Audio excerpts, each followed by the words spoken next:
जी नाजरीन, मैं तुसाना अपना मेज़बान नासर खान रावल न्यूज़ के साथ अज असा मौजूद हाँ हारीपुर हज़ारे विच और माशाअल्लाह अल्लाह पाक दे नज़ारे तक है बड़ी खुशी हुई है।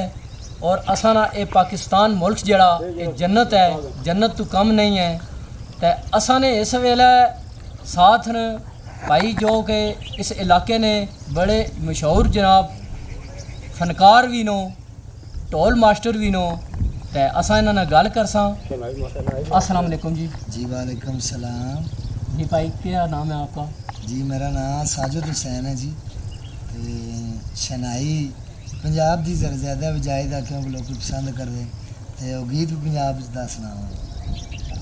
तो तुसा ना केड़ी जई नाल ताल्लुक है?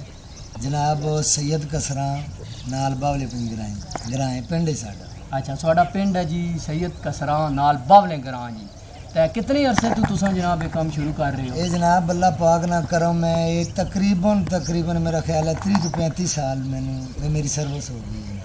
अच्छा, 30 तो 35 साल। और क्या अपने इलाके विच ही काम कर रहे हो या तुसा बाहर किसी पिंडी या फैसलाबाद या और किसी जगह तक काम करो जाने हो? जनाब अल्लाह के करम नाल मैं हैफजाबाद गया, फैसलाबाद, मीरपुर, हरीपुर, हज़ारा, यानी कि पाकिस्तान जिथे जिथे भी मेरे नसीब से मैं उथे उथे गया। वाह जी वाह, क्या बात है। तो हुण तुसा जनाब असा की केह् सड़ासो? हुण जनाब एक छोटा जिहा गीत है पैरवीं ठाड़ दा, वो सुनाने जनाब। बिस्मिल्लाह जी।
क्या बात है जी साजिद साहब, मज़ा आ गया। ते इस वक्त ये जेह्ड़े दो बच्चे लगे न ढोलां वाले, ये केह् लगने न थुआढ़े? ये जनाब वो एक मेरा बेटा है तसीफ साजिद, ते वो भी बेटे जो भतीजा है हरई लिबास उसका नाम है, वो भी बच्चे जो भतीजा है, ये बेटा है बड़ा बेटा है मेरा। वाह जी वाह, एक तो सिर्फ बेटा लगे आ जी, ते इस साइड ते भतीजा लगे आ आमनो सामने जी। ते क्या बात है, ते कितना करसा हो गया इस अपने बेटे की इस काम में आने, और इन्होंने उस्ताद कौन हो? ये जनाब वो मेरे बुजुर्ग मौलाना दी जिंदगी करा बशीर खान, ते वो मेरे बड़े भाई भी न साईं फरूक अली खान, उस्ताद जगीर ने शिगिर्द ने, उस्ताद जगीर दे पोतरा शिगिर्द ने, अल्लाह दे करम नाल वो शेरे पंजाब ढोली ने जिन्हां दे पोतरे शिगिर्द ने। वाह जी वाह, क्या बात है जी। जी नाजरीन, असां थुआढ़े कोलों इजाज़त के इंसान सोहने रब दे हवाले।